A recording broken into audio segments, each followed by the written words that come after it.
ओम नमः सिद्धेभ्यः। ओम नमः सिद्धेभ्यः।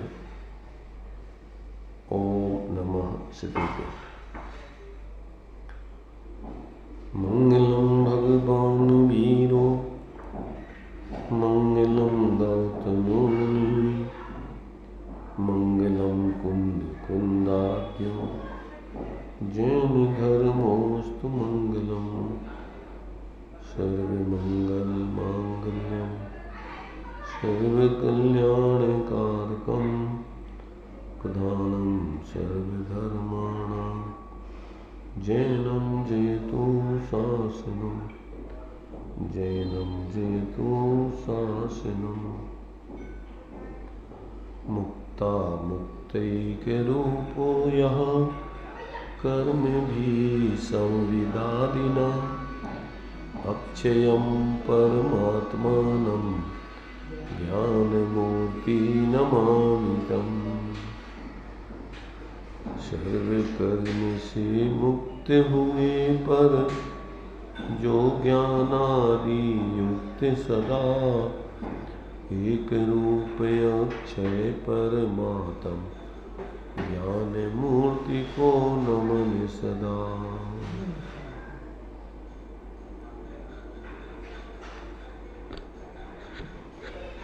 चर्चा स्वरूप संबोधन के माध्यम से अपनी चल रही है। अभी गाथा 16 तक की अपनी चर्चा हो गई थी। 17वें नंबर की गाथा चलेगी। 16 नंबर की गाथा में वस्तु तत्व का निर्णय करके और निरंतर अपने स्वरूप की ही भावना बढ़ाने की प्रेरणा दी गई थी।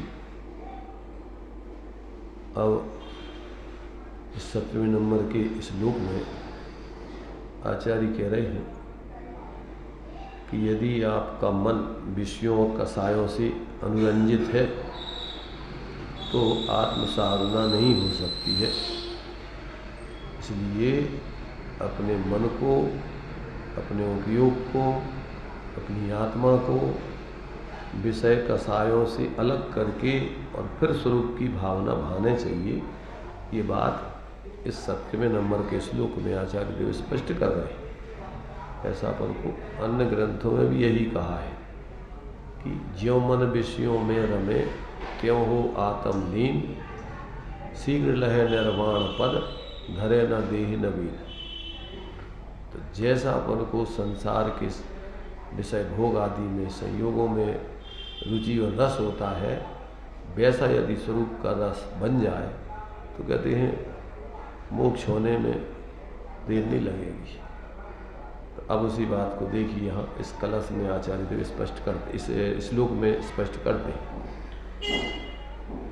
कसायैरंजितं चेतस तत्त्वं नैवावगाह्यते नीले रक्ते अम्बरे रागो द्वाराधेयो हि कुंकुमः।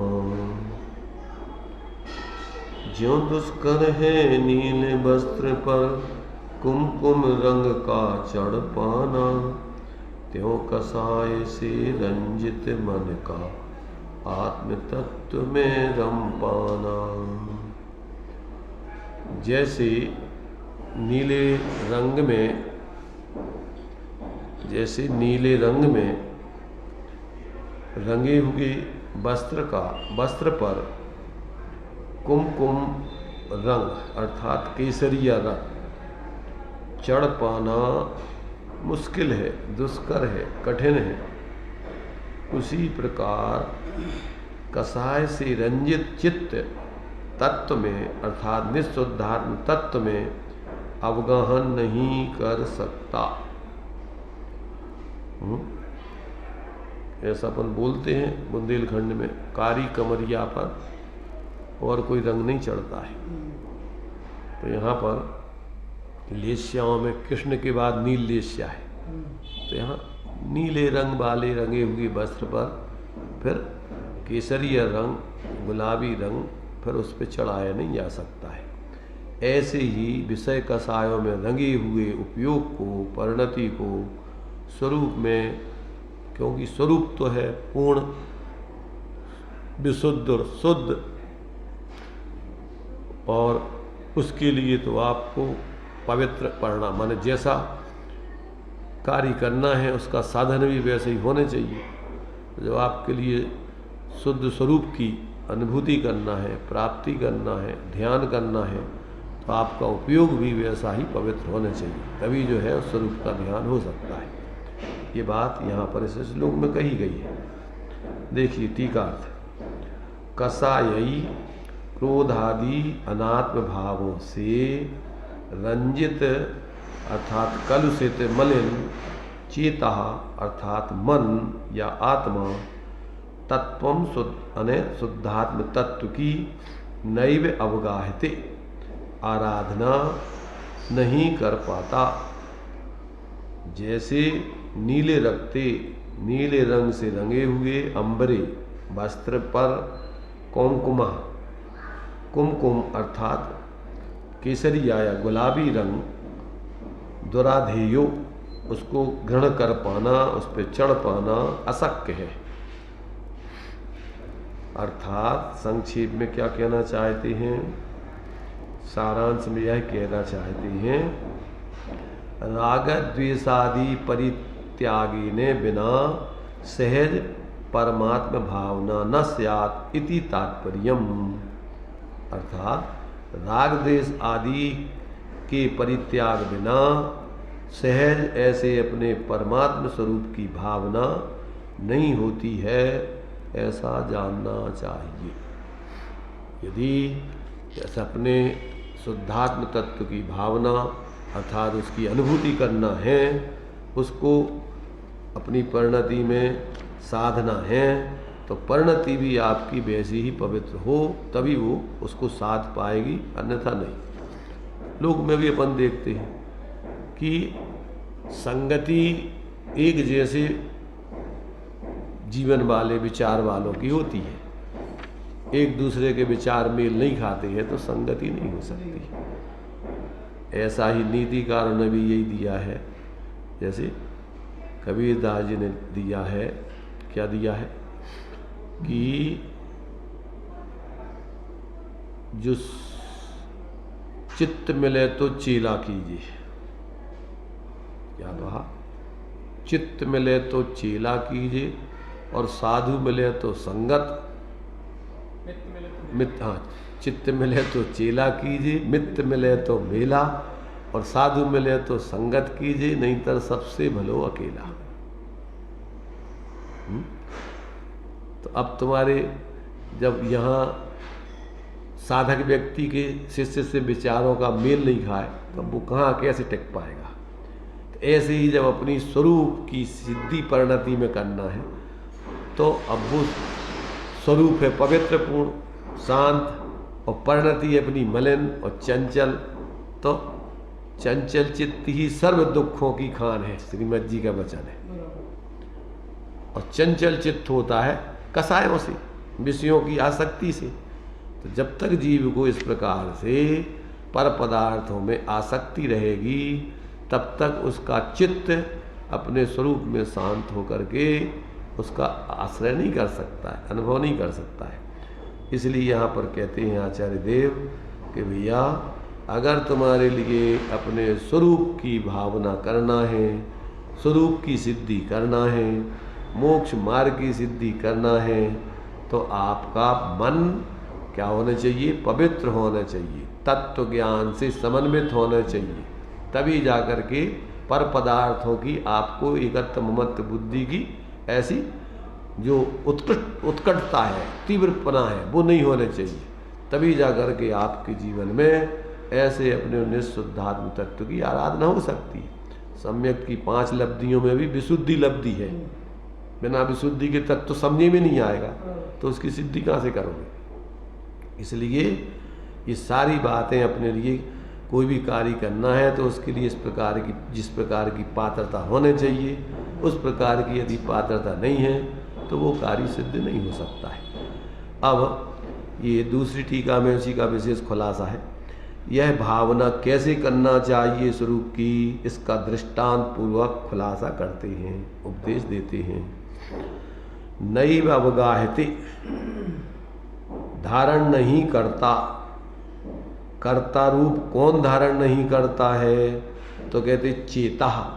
चेता का अर्थ होता है मन, अथवा मानस ज्ञान, अथवा श्रुता ज्ञान, अथवा उससे कथनचित अभिन्न होने के कारण ऐसा आत्मा। चेता का क्या अर्थ है? चित्त कहो, या उस चित्त से जानता हुआ ज्ञान कहो, या फिर श्रुता ज्ञान कहो, या फिर उस ज्ञान से अभिन्न होने के कारण से उससे सहित आत्मा कहो, अभेद दृष्टि से आत्मा। तो कहते हैं जब तक आत्मा या अपना मन या अपना ज्ञान जब तक क्या करेगा कि जब तक ये जो है कहते हैं अवगाहन नहीं कर सकता है। कब तक किसको अवगाहन नहीं कर सकता है? तो कैसा मन धारण नहीं करता है? तो कहते रंजितम, रंगा हुआ, मिश्रित हुआ, अथवा अभिभूत हुआ।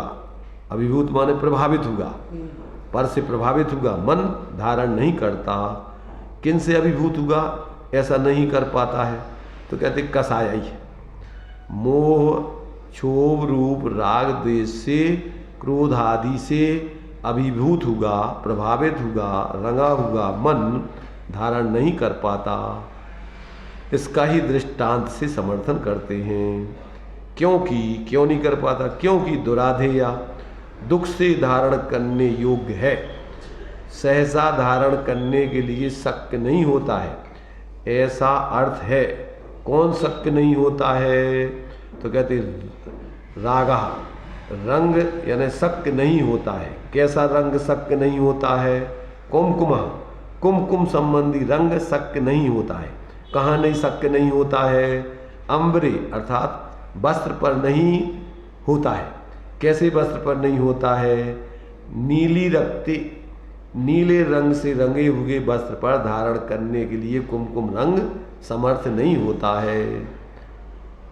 अर्थात संक्षिप्त में कहें तो जैसे नीले वस्त्र पर कुमकुम आदि का रंग धारण कर पाना या उस पर चढ़ पाना अशक्य है, उसी प्रकार जब तक मन कसायों से अनुरंजित है तब तक वह शुद्धात्म स्वरूप तत्व को धारण करने के लिए समर्थ नहीं होता है। इसलिए मुमुक्षु को कहो या आत्मार्थी को कहो या सुखार्थी को कहो, राग द्वेष से रहित आत्मा की सदा भावना करना चाहिए। 16वें नंबर के श्लोक में तो दिया था कि तत्व का निर्णय करके ऐसी भावना अपने स्वरूप की करने चाहिए। अब यहाँ कह रहे हैं कि कैसे हो करके करने चाहिए। वहाँ तो अस्थि रूप में और यहाँ नास्ति रूप में। वहाँ तत्व से समन्वित होकर के तत्व का निर्णय करके करने चाहिए, और यहाँ कहते हैं विषय कसाय आदि से रहित होकर के करने चाहिए। क्यों कि आत्म के अहित विषय कसाय, इनमें अपनी परिणति न ले जाए। जब तक इनमें अगर तुम आसक्त रहोगे, इनकी रुचि रस रहेगा, तब तक तुम्हारा उपयोग अपने स्वरूप में एकाग्र नहीं हो सकता है। उसके लिए आचार्य कुंद का नियम सार का ये जो है 2 गाथाएं भी यहाँ पर नीचे दी हैं, वो भी अपने लिए समझने लायक है। 141, 142। कौन मोह रहित दशा को प्राप्त करता है? तो देखिए उसमें दिया है, जो न हवदि अन्न बसो तस्य दुःखम भणन्ति आवासम कम विनाशन जोगो निबुद्धि मग्गोत्तिने पेजुत्तो। क्या अर्थ हुआ? जो अन्न बस नहीं है, जो न हवदि अन्न बसो, जो अन्न बस नहीं है उसके कर्म को आवश्यक कर्म कहते हैं। तस्य दुकम्मम भणंती आवासम, उसके कर्म को आवश्यक कर्म कहते हैं। और कम विनाशन योगो, तो कहते हैं कर्म का विनाश करने वाला योगमय यह जो आवश्यक कर्म है, तो कहते हैं निबुद्धि मग्गुत्ति, नहीं तो कहते हैं कैसा है, हाँ निबुद्धि मग्गु, तो कहते हैं ये निर्वाण का मार्ग कहा गया है। क्या कहा गया है, किसी कहा गया है निर्वाण का मार्ग, जो आवश्यक का कर्म है, जो आवश्यक हैं, वो आवश्यक सहित जो योग धारण करते हैं, ऐसे उन आवश्यक पूर्वक धारण करने वाले योग का जो कर्म है वो निर्वाण का यानी मोक्ष का मार्ग कहा गया है। योगमय क्या है? योगमय आवश्यक कर्म जी क्या कहलाता है? योगमय होता है अपने स्वरूप से जुड़ करके करने वाला कर्म।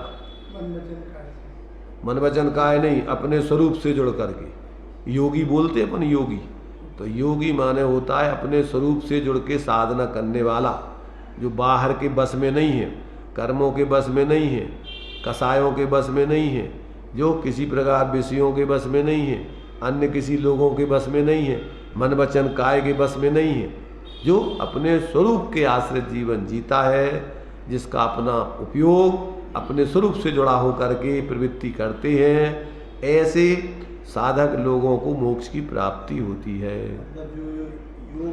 योग अपन बोलते हैं, योग माने होता है जोड़, लोग में बोलते हैं योग माने क्या होता है, जोड़। तो किससे जोड़, अपने स्वरूप से जुड़ना।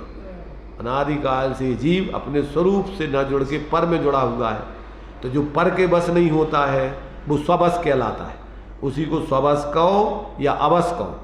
निषेध नास्ति की अपेक्षा अवस है और अस्थि की अपेक्षा स्वबस है।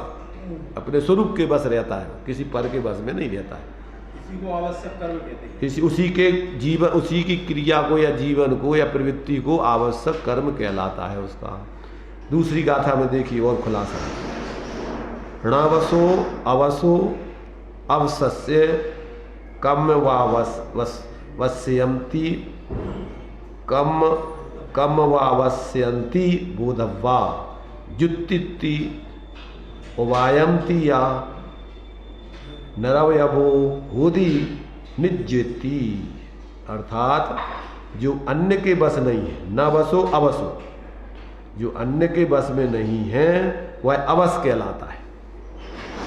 क्या कहलाता है वो, अवस या स्ववस। अस्थि से कहो तो वो स्ववस कहलाता है, नास्ति से कहो तो वो अवस कहलाता है। जैसे प्रवचन सार जी में एक नय है शून्य नय, एक नय है अशून्य नय। हाँ,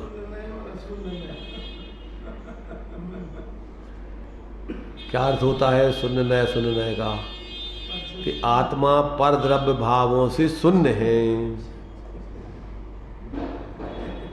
और अपने स्वभाव से अशून्य है, भरा हुआ है। देखने की दृष्टि पर के भावों से शून्य है, खाली है और अपने स्वभाव से भरा हुआ है, अपने भावों से भरा हुआ है। तो ये दृष्टिकोण है दो। अपने को पर से अशून्य देखना वो दृष्टिकोण है, अशून्य नय से आत्मा को पर का। जैसे अपन बोलते ना, एक बोलते हैं अपन जो 12 भावनाओं में क्या बोलते हैं, एकत्व भावना और अन्यत्व भावना। अन्यत्व भावना माने अन्य से अन्य रूप अपना स्वरूप नहीं होता है, तो अपने को अन्य से रहित देखना।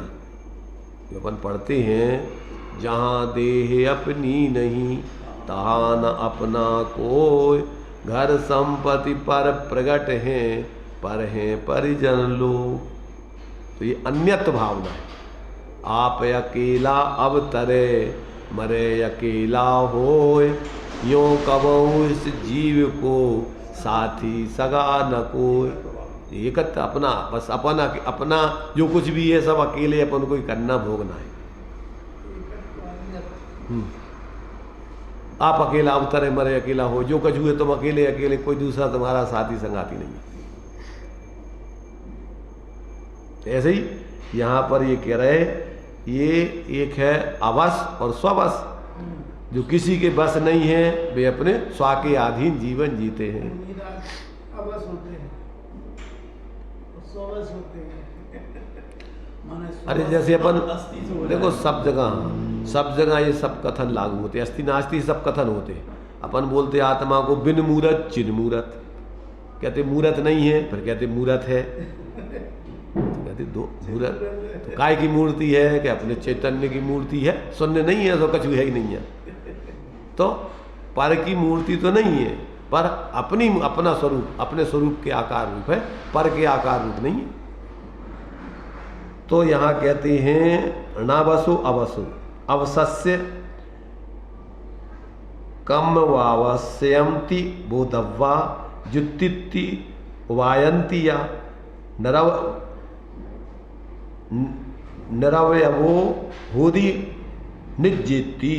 अर्थात जो अन्य के बस नहीं है वह अवश्य है, और अवश्य का कर्म आवश्यक है, ऐसा जानना चाहिए। यह अशरीरी होने की युक्ति है। क्या है ये? अशरीरी होने की। ये तो जैसे स्वामी जी ने पढ़ा था ना समय सार, ये तो अशरीरी होने का शास्त्र है। अशरीरी होने का शास्त्र माने क्या? ज्ञान शरीरी होने का शास्त्र। सिद्ध भगवान कैसे हैं? त्रिविध कर्मल वर्जित सिद्ध महानता ते है निकल अमल परमात्म भोगे। ज्ञान शरीरी त्रिविध कर्मल वर्जित सिद्ध महानता। बाहर के द्रव्य कर्म, भाव कर्म, नो कर्म के रूप में तो रूप तो नहीं है, पर अपने ज्ञान स्वरूप, ज्ञान रूप है वो। तो जो अन्य के बस नहीं है वह अवश्य है, और अवश्य का कर्म आवश्यक है, ऐसा जानना चाहिए। यह अशरीरी होने की युक्ति है, उपाय है। इससे जीव अशरीर होता है। अशरीर होता है मतलब अर्थात जो अभी तक अपन शरीर बाहर के धारण करते आ रहे हैं, ये 3 प्रकार के शरीर बतलाए। ये नो कर्म का शरीर, कर्म कहो 3 प्रकार के, कर्म कहो या शरीर कहो, 5 प्रकार के अपन को शरीर बतलाए। 5 प्रकार के शरीर कौन से बताए? औदारिक, व्यक्रियक, आहारक, तेजस और कर्म। तो इनसे रहित होने की ये युक्ति है, ये विधि बता रहे। तो वो कौन सी विधि है?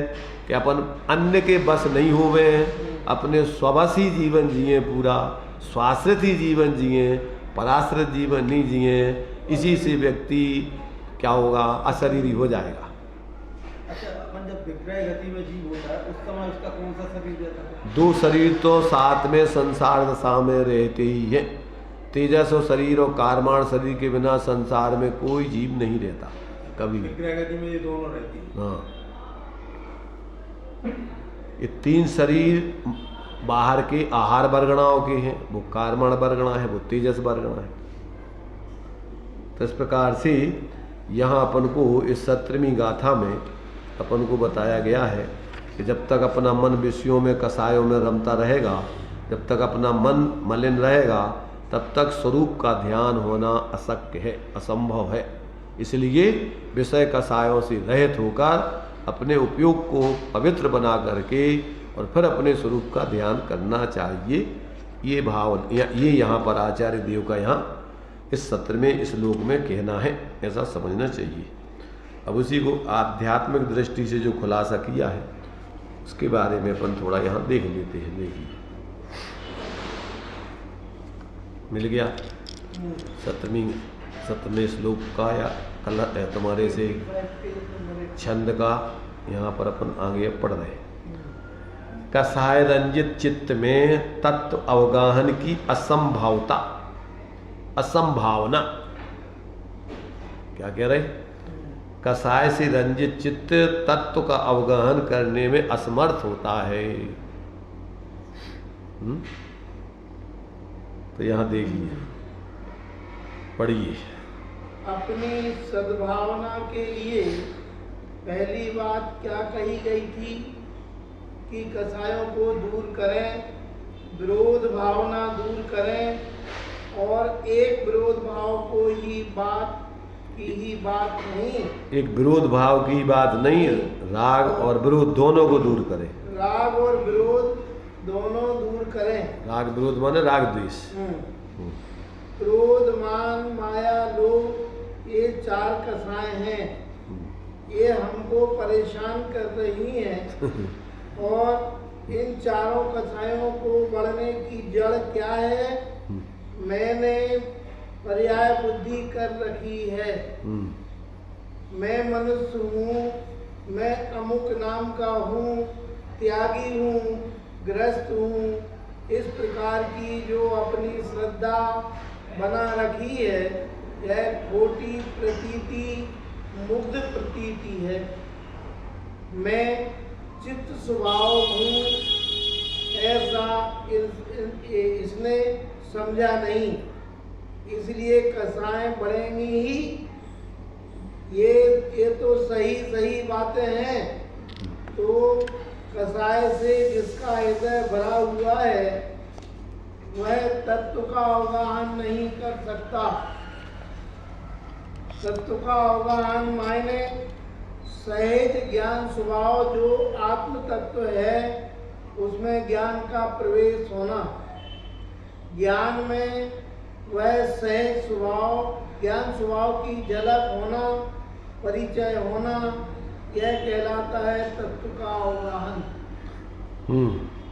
भाई जब तक अपने लिए अपनी पर्याय में एकत्र बुद्धि रखेंगे, अपने ख्याति लाभ पूजा नाम आदि की चाह रखेंगे, तो ये तो समय समय पर कसाएं पैदा होती रहती। हमारी बेइज्जती कर दी, हम ऐसा हो गया, उनने ऐसा कह दिया, उनने ऐसा कह दिया, हम अब देखते हैं और हम देखते हैं। तो जो तुम्हारी कसायों के पोषण करने में सहयोगी बन जाएगा, वो तुम्हारा मित्र हो जाएगा, और जो कसायों के विरोध में रहेगा वो तुम्हारा शत्रु हो जाएगा। अब निरंतर राग द्वेष करते रहोगे। तो जिसका चित्त कसायों से रंजित है, कसायों से रंजित है, वह तत्व का अवगाहन नहीं कर सकता। कोशिश यह करना है कि एक बार तो संकल्प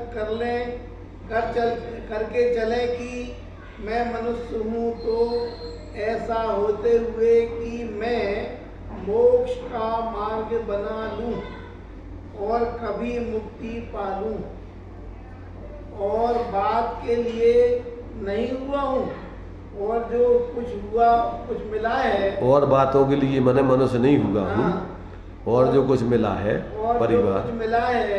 परिवार वैभव कुटुंब सब कुछ, यह तो चलते हुए मुसाफिर के लिए पेड़ की छाया की तरह है। कोई मुसाफिर जा रहा है, उसे रास्ते में पेड़ों की छाया मिलती है, उस छाया से गुजरता जाता है, तो यह तो गुजरने वाली बात है। यहाँ से मैं गुजर रहा हूँ, अब गुजरते हुए मैं कितनी क्षण का संपर्क हुआ। मुसाफिर रास्ते में जा रहे हैं तो पेड़ों की छाया का कितनी देर का संपर्क। ऐसे ही समझो कि यहाँ जो इस घर में हैं, इस कुटुंब में हैं, जिस संग में हैं, वह संपर्क कितनी देर का है। अब ध्रुव ऐसा जानकर इसमें रति ना करें, इसमें संतोष ना करें, कुछ तृप्ति ना करें। विस्मरण गहन, विषय रमण गहन अंधकार की बात है। विषय रमण गहन अंधकार की बात है। इसका फल क्या है? संसार में जन्म मरण करें, रुलें, यही इसका फल है, अन्य फल नहीं। पेड़ों की छाया मिल गई, बैठ के रह जाओ तुम। पकड़ लो छाया कि भैया आप तो बस यही बैठे रहे, मुकाम तक नहीं पहुंच पाएंगे। तो अपन इतने आए हैं, काय के लिए निगोज से निकले हैं, और कहाँ जाना है, मैं कौन हूँ, आया कहाँ से, और मेरा रूप क्या, संबंध सुखमय दुखमय कौन है, स्वीकृत करूँ परिहार क्या। इसका विचार विवेक पूर्वक शांत होकर कीजिए। अपन यहाँ थोड़े समय के लिए मुसाफरी है, तो जैसे पेड़ों की छाया अपन चल रहे हैं, छाया आती है, अपन आगे बढ़ते जाते, छोड़ते जाते, ऐसे रास्ते में अपन को बहुत संयोग यहाँ संसार में मिलेंगे। अभी जब तक संसार में रहोगे तो कोई ना कोई संयोगों में तो रहना पड़ेगा। पर वे कैसे हैं? ज्यों मेले में पंथी जना ले धरे फिरते, और ज्यों तरवर पे रैन बसेरा पंछी आ करते। कोई कोस को कोई दो कोस, फिर थक थक के हारे, और जाए अकेला हंस संग में कोई न परमाले। कमला चढ़त न पेड़ जाए मरघट तक परिवारा, और अपने अपने सुखों में पिता पुत्र जा। ये तो कोई स्थायित्व तो है नहीं, तो ये तो अनादिकाल से जीव ऐसी रखड़ रहा है। और जहाँ जिस पर्याय में जाता है सोचता वजहता ही रहने अपन को। तो डमल जी ने एक दृष्टांत दिया। धर्मशाला में एक पागल रह रहा था। पढ़ा कि नहीं पढ़ा? क्या है आगे क्या दिया? धर्मशाला में एक पागल रह रहा था, और धर्मशाला में लोग जो आते थे, अरे मेरे आ गए, मेरे आ गए, मेरे आ गए, सबको अपना लेता था सबको। अब भी जाने लगते थे जो रोने लगता था। अपनी क्या हालत है?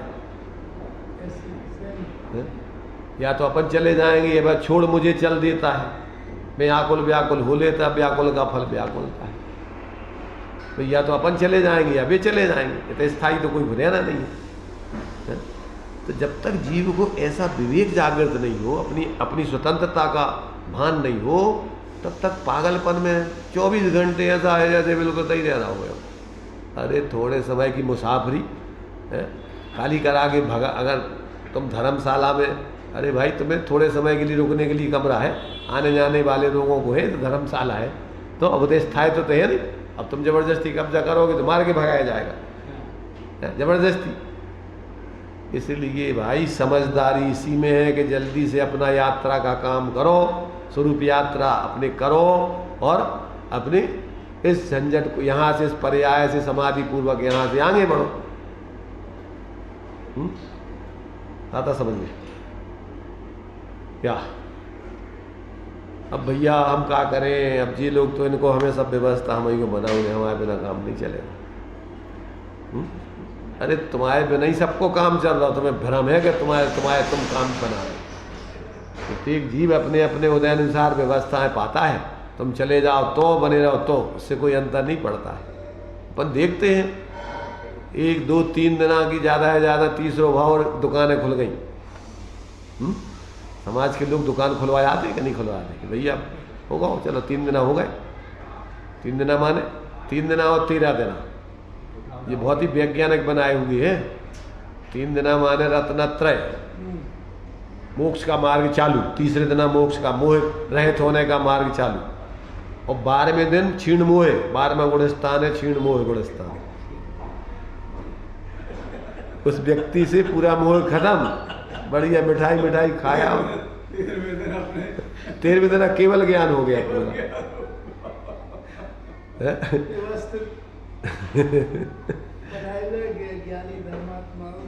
तो मतलब ये है कि अब तो भी 3 ही दिना में 13 दिना कर लेता आदमी।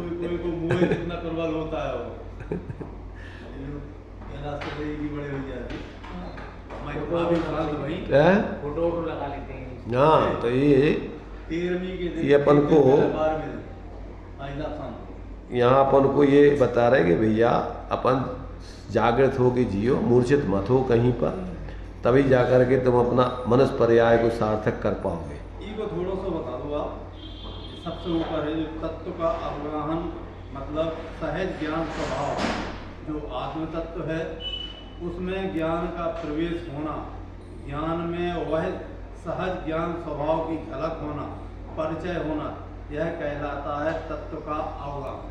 यही में क्या समझते भाई, अपने आत्मा की अनुभूति ज्ञान में होना, तो उसी को अपन बोल रहे हैं सहज ज्ञान स्वभाव, माने अनादि अनंत तत्व अपना आत्मा जो है वो सहज ज्ञान स्वभाव कहलाता आत्म तत्व। अब उसमें ज्ञान का प्रवेश माने अपना जो ज्ञान इधर उधर भटक रहा है, अपने उस ज्ञान में, उस ज्ञान स्वरूप आत्मा में अनुभव करने में लगना, ज्ञान से वह सहज ज्ञान स्वरूप की झलक प्राप्त होना कहो, परिचय प्राप्त होना कहो, अनुभव कहो, सब एक ही बात। उसी को अपन तत्व बोल रहे हैं, तत्व की अवगाहना कह रहे हैं। और उसमें क्या है? तो ऐसे अपने स्वरूप का अवगाहन, उसका अनुभवन, उसमें लीन होना, ये सब उसका नाम है तत्व का अवगाहन। आत्म प्रतीति में कल्याण का आरंभ हो सकता है। आत्म प्रतीति में कल्याण आरंभ। भाई मूल बात यह है, सबको अपनी कुछ ना कुछ खबर है। नाम रूप प्रतीति यहाँ प्रायः सबको ही लिए हुए हैं। सबका नाम रख दिया, उस नाम में अपन को प्रतीति है कि हम ये यहाँ फलाने चंद हैं। बौद्ध सिद्धांत में बताया है 5 स्कंद बंध के कारण हैं। नाम रूप विज्ञान वेदना संस्कार। नाम रूप विज्ञान वेदना संस्कार। और उन्होंने सबसे पहले नाम को रखा कि आश्रव व बंध के कारण जहाँ उन्होंने बताए हैं, तो नाम की बात पहले रखी। अब सब कुछ सोच लो, सब लोग सोच लो, अब सब लोग सोच लो, सबको अपने नाम की खूब प्रतीति बनी हुई है कि नहीं? कोई धीरे से ही पुकारे फिर भी झट सुन लेते हैं, या सोते हुए हों तो उठकर बैठ जाते हैं। तो ये सोते जागते में हर अवस्था में अपने नाम की प्रतीति लिए बैठे हैं। यद्यपि घर गृहस्थी संबंधी व्यापार काम काज संबंधी किसी काम में खूब फंसे हैं, उसी तरह ध्यान लगा है और उसी तरफ ध्यान लगा है, उसी तरफ ध्यान लगा है और तरफ ध्यान नहीं है। फिर भी कोई नाम लेकर चाहे धीरे से ही पुकारे पर झट सुन जाते हैं। तो सभी लोगों को अपनी नाम की प्रतीति बनी रहती है। इस तरह जिसको अपने चैतन्य स्वभाव में प्रतीति बनी रहती हो कि मैं चैतन्य स्वभाव मात्र हूँ, ऐसी प्रतीति जिसको बनी हो, वही मोक्ष मार्ग में आता है, वही मुक्ति का पात्र होता है। अपन लोक में भी जिसका जो नाम रखा गया है, रात दिन अपन अपने नाम के आधार पर ही जी रहे हैं, उसी की प्रतीति है, उसी के आधार से अपना सब काम चल रहा है। जमीन जायदाद पढ़ाई स्कूल जो कुछ भी है, सब में अपना नाम चल रहा है। तो मिथ्या दृष्टि के जीवन में जो एक काम चलाऊ लोक व्यवहार के लिए नाम था, जो अपने लिए 4 निक्षेप हैं, नाम, स्थापना, द्रव, भाव, तस्तन्यासा। ये तो आपको लोक व्यवहार चलाने के लिए नाम का निक्षेप था, आरोप था एक, और अपन उस नाम में इतने एकत्व बुद्धि करके जी रहे कि बस समझ लो कि वो नाम तुम्हारा, बस समझ लो सब कुछ। भैया नाम, कम से कम नाम रहेगा तो अमर हो जाएंगे, गिनीज बुक्स में अपना नाम छप जाए। अरे भाई चक्रवर्ती अनंत हो गए, उस पर्वत पर जो है उससे लिखा हुआ जो पक्का नाम है वज्र से, वो नाम नहीं रहे किसी के। तो ये अपने स्याही के और ये सारे नाम कहाँ, कौन नाम कौन गाम। तो कहते जैसी मिथ्या दृष्टि को अपने नाम में अपने रूप प्रतीति होती है, ऐसे ही सम्यक दृष्टि को चिन्ह मूरत दृगधारी की वो रीत लगत है अटापटी, उसकी जब अपने चैतन्य स्वरूप की अनुभूति पूर्वक प्रतीति होती है, तो वो हर परिस्थिति में अपने नाम को, अपने स्वरूप को नहीं भूलता। बाहर में पुण्य को उदय आए चाहे पाप को उदय, नरक में होवे चाहे स्वर्ग में होवे, चाहे मनुष्य पर वो अपने को क्या जानता है? नारकी नहीं, देव नहीं, मनुष्य नहीं, स्त्री पुरुष नहीं, अमीर गरीब नहीं, कौन मानता है? एकमात्र अपने को चैतन्य स्वरूप निरंतर उसकी अनुभूति प्रतीति बनी रहती है, कभी भी वो अपने स्वरूप को स्वप्न में भी नहीं भूलता है। इसलिए धन्य है, सुकृतार्थ है जिन्होंने स्वप्न में भी सम्यक को मलिन नहीं किया। तो ये कहते हैं जिसकी ऐसी स्वरूप की प्रतीति होती है, उसी का कल्याण का मार्ग आरंभ होता है। मोक्ष महल की प्रथम सीढ़ी है। या बिन ज्ञान चरिता सम्यकता न लहे सो दर्शन। जब तक आपको अपने परद्रव्यों से भिन्न आत्मा की अनुभूति प्रतीति नहीं होगी, तब तक उस स्वरूप की आराधना कोई करा नहीं सकता अपने से। धर्म के नाम पर भी हम सब नाटक करते रहेंगे, करते रहे हैं आज तक। क्या कर रहे हैं? अपने अपने संप्रदाय बना करके अपनी अपनी क्रियाएं कुछ भी सेट करके और बस उसमें संतुष्ट हो रहा है कि हम बहुत बड़े धर्मात्मा। मूर्खों की नज़रों में अपन ने वो क्रियाएं कर लो तो तुम्हें वो मान्यता देते। महीना भर के उपवास कर लिए, जिनको उपवास में भोजन छोड़ने में धर्म मानते हैं, तो महीना 10 दिन का कर लिया तो वहाँ जुलूस निकाल दें। अरे मूर्ख, अपन ने सागरों पर्यंत भोजन छोड़ के रखा है, नरकों में मिला भोजन तुम्हें? अब तो बुद्धिपूर्वक। अरे तो बुद्धिपूर्वक भोजन तेरा स्वरूप है क्या? जिनको तत्व ज्ञान नहीं है, ऐसी बचकानी हरकतों में अपने को धर्मात्मा मानते हैं, मनवाते हैं, और मूर्ख उनको मानते भी। पर समझदार व्यक्ति ऐसे पागलपन में नहीं उलझता। नहीं आ रहा समझ में? नहीं आएगा, क्योंकि अपन को अभी अच्छा है, उदय है, व्यवस्थाएं चल रही हैं, अपने खाओ पियो मौज करो। खाओ पियो मौज करो, अपने क्या रखा है। और इसलिए भाई, जब तक तुम्हें तत्व निर्णय पूर्वक स्वरूप की अनुभूति प्रतीति नहीं होगी, तब तक तुम स्वरूप की आराधना निष्पक्ष होकर के, किसी प्रकार से निकांक्षित आदि होकर के, निशंकित होकर के कर नहीं सकते। आप सिर्फ बाहर में ही आपके धर्म के नाम पर दृष्टि रहेगी, देखते रहोगे क्या हमें कितने लोग के विशेष मान रहे हैं। काय के लिए? जो ख्याति लाभ पूजा आदि चाह धर करे विविध विध देहदार आत्म अनात्म के ज्ञानहीन जे करनी मतलब कौन कौन सी करनी? सारी करनी आत्म अनात्म के ज्ञानहीन। जो कुछ भी कर रहे तुम, जे करनी तन करत छीन ते सब मिथ्याचारित्र त्याग। अब आत्म के हित पंथ लाग, जग जाल भ्रमण को देव त्याग। अब दौलत निज आत्म सुपाग। अपने उस स्वरूप की आराधना में लग। ये सब आज तक तूने जो नाटक किया धर्म के नाम पर, उसको छोड़।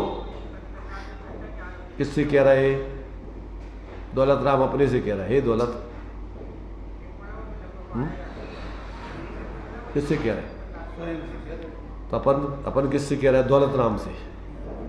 हे दौलत, तू अपनी आत्मा में लग।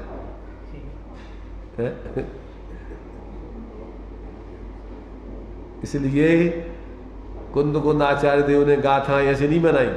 अहम को खलु शुद्धो दन सन्नाण मयो सदारूबी न भी अर्थ मज्ज किंची भी अन्नम। तो किससे बोल रहे? अहम, मैं, प्रत्येक जीव को ऐसा। जैसे जुगल किशोर जी ने भावना, मेरी भावना। किसकी? प्रत्येक जीव को ऐसा, मेरी भावना। इसलिए मेरा स्वरूप ही। इसलिए ये सब अपने लिए ये सब उपदेश है। स्वरूप संबोधन किसको? प्रत्येक आत्मा का, स्वरूप का, अपने का, अपने अपने स्वरूप का संबोधन है, अपने लिए संबोधन है ये सब। तो कहते हैं वर्तमान मानव जीवन की उपयोगिता किसमें है? समझ लो भाई, अन्यथा ये मानव जीवन देखते देखते चला जाएगा, चलेगा अनंत। ये भी जाने में कितनी देर लगेगी। चलिए, वर्तमान मानव जीवन की उपयोगिता। हम आप लोगों को एक ऐसा सोच लेना चाहिए कि हमने अनंत भव तो पाए, अब तक संसार में, और अनंत भवों का प्रयोजन माना विषय साधन, भोग का सेवन। यह हमने अनंत जन्मों का लक्ष्य रखा और इसी लक्ष्य से हम अपना जीवन मानते रहे कि हाँ हमने जीवन पाया, क्योंकि खूब मौज रहे, विषय सेवन रहा, उसको माना जीवन, तो हमने अनंत जीवन पाए। अब उन अनंत जीवनों में से एक जीवन कम कर दिया जाए तो कुछ अनंत में कमी हो जाएगी क्या? कुछ आपका बिगाड़ हो जाएगा क्या? इन अनंत जन्मों में से एक इस जीवन को माने कि हम जिए ही नहीं, क्योंकि जीने का मतलब समझा इस जीव ने विषय साधन और विषय साधन की दृष्टि से इसने जीवन का अर्थ लगाया। तो एक ऐसे ही समझ लो कि अनंत जन्म तो मैंने पाया, एक हमारा यह जीवन ना सही, ऐसा तो समझ लो। मैंने यहाँ ये कह रहे कि जैसे अनंत जीवन विषय कसायों के सेवन भोग के सेवन में तुमने लगाए, अब इस एक जीवन को तो मनुष्य पर्याय को अपनी स्वरूप साधना में लगाओ और सोचना कि हमने अनंत जीवन जैसे खराब कर दिए, ये जीवन भी उसी में गाओ। अब इस जीवन को तुम ये मान लो कि हम है ही नहीं उस विषय कसाय के जीवन। इसमें श्रीमद जी ने एक जगह कि अनंत भाव तुमने शरीर के खातिर बर्बाद की, अब एक भाव तो इस शरीर को अपने आत्महित में लगाओ। भाई रात दिन तुम इस शरीर की गुलामी में तो लगे रहे रात दिन, तो विषय कसाय का हो गया, शरीर की गुलामी को क्या है। तो अब आगे उसी को खुलासा कर रहे हैं। अब विषय निवृत्ति के लिए, अब विषय निवृत्ति के लिए और मोक्ष के लिए ऐसा समझ लें कि यह जीवन दुर्लभ पाया है। अन्य भवों में मोक्ष का साधन नहीं बनता, एक यह ही उत्कृष्ट भव है। इसलिए मैं इस भव को केवल मुक्ति मार्ग के लिए उपयोग करूं, ऐसा एक संकल्प बना लें। संकल्प बनाने के बाद आप जितना चल सकें उतना चलें, पर सही बात समझ लेने में आपको कौन सी कठिनाई होती है? कोई पीट रहा है कि मार रहा है कि भूख के मारे मरे जा रहे हो, कौन कष्ट हो रहा है? जो बात सत्य है, तथ्य है, उसे स्वीकार कर लेने में कौन सी विपत्ति है? अब इसी बात को अगर ना मान सकें, ना संकल्प कर सकें, तो रहो संसार के कीड़े मकोड़े। तो चलो मुक्ति मार्ग में, मुझे ना है पर का पतियारा, मुक्ति का प्रोग्राम हमारा। क्या है पर का पतियारा नहीं जानते? अपन पढ़ते हैं या का कौन पतियारा, बेस्या सम लक्ष्मी अति चंचल, या का कौन पतियारा। कौन पतियारा? कौन है उसका पति? मालिक। तो यहाँ कह रहे हैं कि भैया देखो, ये समझने में तुम भूखों नहीं मर रहे, तुम्हें कोई मार नहीं रहा, कोई पीट नहीं रहा, कोई कष्ट नहीं हो रहा, अकेली सत्य और तथ्य की बात स्वीकार करने में तुम्हें कौन सी विपत्ति आ रही है? कि मैं तुम्हें क्या हो रहा है तुम्हारा? अब इसी बात को अगर ना मानोगे तो फिर क्या करोगे? तुम ना संकल्प कर सके तो फिर संसार के कीड़े मकोड़े माली नाली में पड़े बन जाओगे। तो चलो मुक्ति मार्ग में, और क्या सोच के चलो, मुझे ना है पर का पतियारा, मुक्ति का प्रोग्राम हमारा। मेरा कोई बाहर में पति और यार नहीं है। पतियारा माने पति धन यार, पतियार।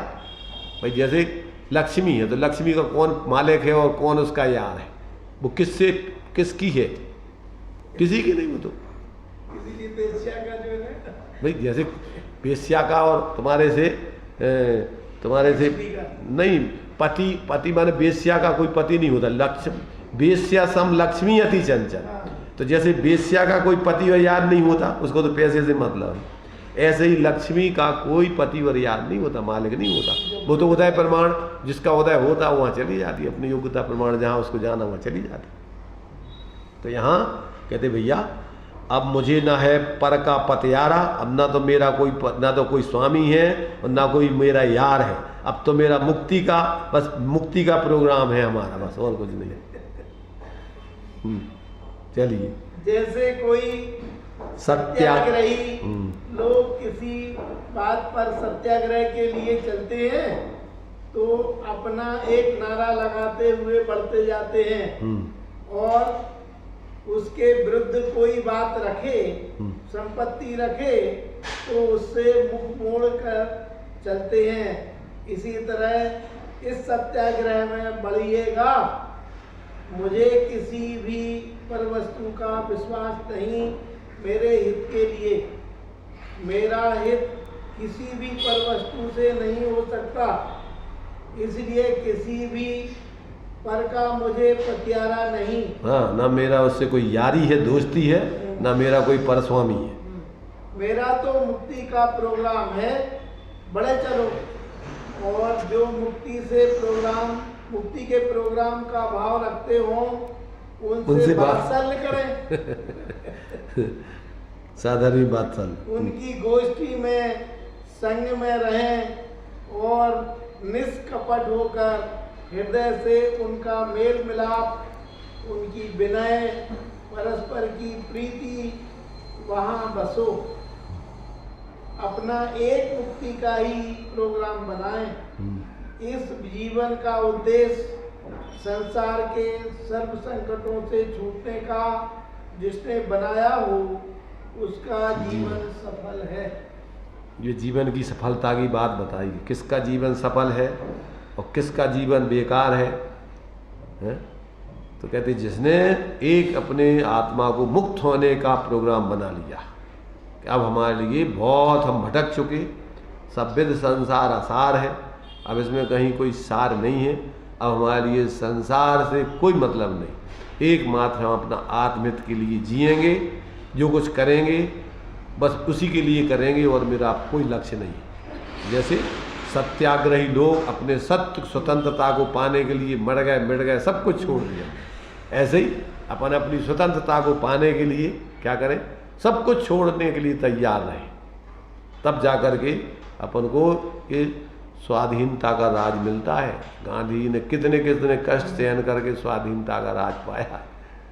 तो ये तो अनादि अनंत अपन को सादि अनंत काल तक के लिए ये तो एक औपचारिक स्वाधीनता है। हाँ, संकटों से छुटकारा पाने के लिए प्रारंभिक आधार तत्व ज्ञान, माने जैसे अपन बोलते हैं कि अपने मुक्ति मोक्ष की सिद्धि का उपाय स्वरूप अनुभव है और दूसरा उपाय आगम ज्ञान है। प्रवचन सार जी में दूसरा उपाय जो है उसका कहते तत्व अभ्यास करो। जब स्वरूप में नहीं टिक सको तो तत्व अभ्यास में उपयोग को लगाओ, और दूसरा कोई अपने लिए अवलंबन नहीं है। तो या तो निर्विकल्प स्वरूप का अनुभव और सविकल्प दशा में तत्व का अभ्यास। ये कह रहे हैं कि अपने पास ये दो ही उपाय रखना चाहिए। संकट मुक्त होने के लिए आप यदि ऐसा कहें कि क्या करें, क्या उपाय बनाएं, तो वह उपाय बनाना होगा तत्व ज्ञान।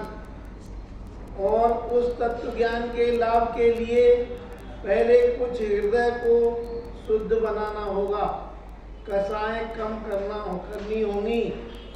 जिसका हृदय कसायों से अनुरंजित है वह तत्व में प्रवेश नहीं कर सकता। इसलिए अपने को कसायों से बचाओ। जैसे आपका बच्चा और दूसरे का बच्चा परस्पर में लड़ जाए तो आप किस बच्चे पर कंट्रोल करते हैं, किसको दबाते हैं? अपने ही बच्चे को आप डांटते हैं। इसी में आपकी सज्जनता है। और यदि आप दूसरे के बच्चे को डांटेंगे तो बड़ी विडंबना बन जाएगी, बड़ों में लड़ाई मारपीट हो जाएगी। तो इसी तरह यहाँ तो कुछ गड़बड़ी, यहाँ जो कुछ गड़बड़ी मच रही है तो इसी तरह यहाँ जो कुछ गड़बड़ी मच रही है, विपदा हो रही है, कर्म बंद हो रहे हैं, परस्पर में पति पत्नी में कलह हो रहे हैं, इस समय हमें क्या करना चाहिए? अपने को संयत बना लीजिए, अपने को समझा लीजिए। आप कसाय रहित हो जाएंगे। इस तरह अपने को कसायों से यदि विवेक बना सकें तो उस चित्त में तत्व का प्रवेश होगा। पर कसाय से रंजित जिसका हृदय है वहाँ तत्व का प्रवेश नहीं हो सकता। हाँ, यहाँ पर जो भी परिस्थिति बनती है, लड़ाई झगड़े होते हैं, हम दूसरों को सुधारना चाहते हैं, दूसरों को अपने हिसाब से चलाना चाहते, झगड़े तुम जैसे वहाँ लड़ाई झगड़े में अपने बच्चे को अपन पकड़ के ले आओ, उसको डांट डूट के झगड़ा खत्म, और जो तुम दूसरे के बच्चे लड़न झगड़ा लगो तो बड़े बड़ों में दूर हो जाएगा झगड़े। तो ऐसे ही अपन आज तक इसी पचड़े में परेशान है, दूसरों के सुधारने के चक्कर में, अपने हिसाब से चलाने के चक्कर में, खुद नहीं सुधरना चाहते। लोग में दूसरे लोग मानते हम सुधरेंगे, जग सुधरेगा, तुम सुधर जाओ, ऐसी सब सोच ले में कि भैया अपन को सुधरना है। तो क्या होगा? एक दृष्टांत दिया था, ये तुम्हारी इंदौर से नीति की नैतिकता की पुस्तकें निकली थी स्कूलों में चलाने के लिए। तो उसमें जो है गुरुजी ने बच्चों को विश्व के स्वरूप को समझाया कि नक्शा बना करके, नक्शा माने जो विश्व का नक्शा था उसमें सारे विश्व के स्वरूप को समझाया। और फिर उन्होंने क्या किया, उस विश्व के स्वरूप को नक्शे में समझा करके उस नक्शे को फाड़ दिया। क्या किया? कई टुकड़े उस नक्शे के कर दिए, और फिर उन बच्चों से कहा कि इस नक्शे को ज्यों का त्यों जोड़ो। क्या कहा? उस विश्व के नक्शे को मैप के लिए, मानचित्र के लिए अब ज्यों का त्यों जोड़ो। उसके कई छोटे छोटे टुकड़े फाड़ के कर दिए। बच्चों ने बहुत प्रयत्न किया, वो नहीं सेट कर पाए। तो गुरुजी ने कहा देखो बेटे, इसको जोड़ने का बहुत सरल तरीका है। तो क्या किया उन्होंने, और उस विश्व के नक्शे को तो अब वो कहाँ क्या जोड़ना है, कौन सा देश कहाँ है, कहाँ नदी है, कहाँ क्या है, कहाँ क्षेत्रफल है, कहाँ, अभी बहुत मुश्किल। तो उन्होंने अपने पास ला करके वो 5 मिनट में उस विश्व के नक्शे को जोड़ के सामने रख दिया। तो बच्चों ने कहा कि गुरुजी कैसे जोड़ लिया आपने, बताओ। तो उन्होंने बताया कि देखो इसके पीछे एक मनुष्य का चित्र बना था, इस नक्शे के। क्या बना था? मनुष्य का चित्र। तो मनुष्य को जोड़ने में आपको कोई तकलीफ नहीं, तो पीछे से आप मनुष्य को जोड़ दीजिए, आगे विश्व तैयार हो जाएगा, सुधर जाएगा। क्या कहा? अगर मनुष्य सुधर जाए तो विश्व सुधर जाएगा। विश्व किसे कहते हैं भाई? मनुष्यों के समूह का नाम विश्व है। तो एक एक मनुष्य सुधर जाए तो विश्व को सुधारने के लिए क्या करना तुम्हें? ऐसे ही प्रत्येक जीव अपनी स्वतंत्रता को समझकर अपनी स्वरूप साधना में लग जाए तो सारी दुनिया सुधर सकती है। और हम तुम्हारे सुधार में लगे तो हमारे सुधार में लगो तो ना तुम सुधरोगे ना हम सुधरेंगे, ना जग सुधरेगा। इसलिए जो नारा दिया गया है हिंदुओं में है, युग युग, हाँ युग, कौन सी युग, क्या है वो युग नहीं, युग अखंड ज्योति है वो, हाँ युग निर्माण योजना, युग का निर्माण कैसे हो। तो उसमें उन्होंने यही दिया है कि हम सुधरेंगे जग सुधरेगा। नारा तो अच्छा है, पर सुधार की विधि क्या है? तत्व ज्ञान नहीं हो, आत्मबोध नहीं हो, तो कैसे सुधरोगे? बातों से थोड़ी सुधरेगा। तो ये अपन को यहाँ पर अब दृष्टांत दिया है कि दृष्टांत दिया है कि जैसे नीले रंग में कोई कपड़ा रंगा हुआ हो तो उस पर कुमकुम का केसरी रंग नहीं चल सकता। इसी तरह जिसका हृदय कल्पनाओं से रंजित है उसमें तत्व का प्रवेश नहीं हो सकता। अपने हृदय को स्वच्छ बनाएं, और ऐसा स्वच्छ बनाएं कि सर्वप्रथम यह भावना कर लें जिसके प्रति विरोध हुआ उसको अपने दिल से मिला लें। उससे कह दें कि भाई मेरा अपराध है, अब मुझे माफ करो। अपने हृदय को साफ करो और मिल लो, विरोधी से मिल लो। यह अपने आप की दया की बात है। और जो दुनिया का संकोच, दुनिया की लाज लिहाज करना बन रही है, उससे तो अपनी हिंसा हो रही है किसी जीव के प्रति विरोध न हो, सब जीवों की उन्नति हो, सभी जीव वृद्धि करें।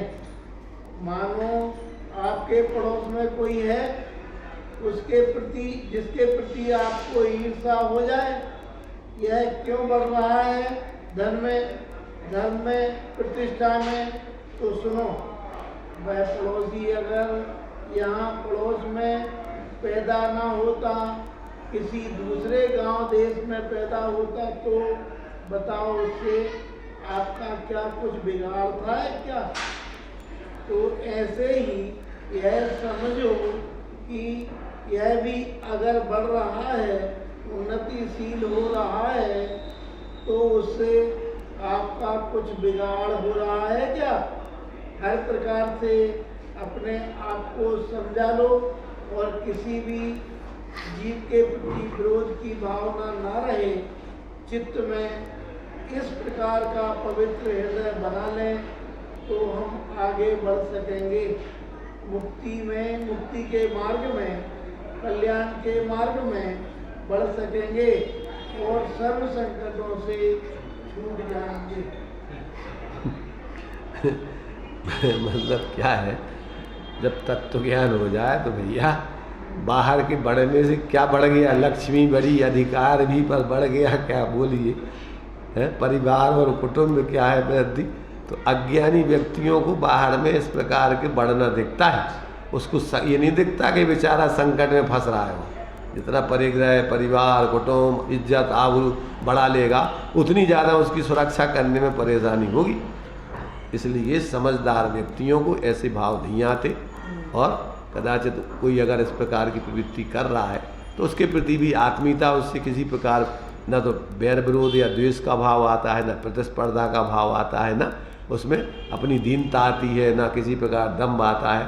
सहज सब जीवों को जीव समझ करके उनसे मैत्री भाव रखकर यथायोग उनके साथ व्यवहार करता है, और खुद भी अपना जो है अपने स्वरूप आराधना करके जीता है। इसलिए जितने भी आत्माराधक जीव हैं वो तो ये सोचते हैं वास्तव में कि घर घर चर्चा रहे धर्म की, दुष्कृत दुष्कर हो जावे, ज्ञान चरित उन्नत कर अपना मनुष्य जन्म फल सब पावे। सभी जीव अपने सच्चे मोक्ष मार्ग को प्राप्त करके और अपने आत्मा का हित करें। बाकी बाहर में कुछ दम नहीं है। जीव ने अनंत बार धन कन कंचन राज सुख सबई सुलभ कर जान, और दुर्लभ है संसार में। आत्मबोध जीव ने प्राप्त नहीं किया। इस आत्मबोध को सब जीव प्राप्त करें। ऐसा जब ये जीव तत्वज्ञान पूर्वक जीवन जीता है, तभी जो है संकटों से, संसार के दुखों से बच सकता है। बिना तत्वज्ञान और आत्मज्ञान के इसको कोई संसार में सुखी करने में समर्थ नहीं है। ऐसा अपन को जान करके अपनी आत्मा को तत्वज्ञान पूर्वक आत्म साधना के मार्ग में लगाना चाहिए, और अपने आत्मा को अनादिकालीन इन संकटों से बचाना चाहिए। चलिए, अभी अपना टाइम हो गया।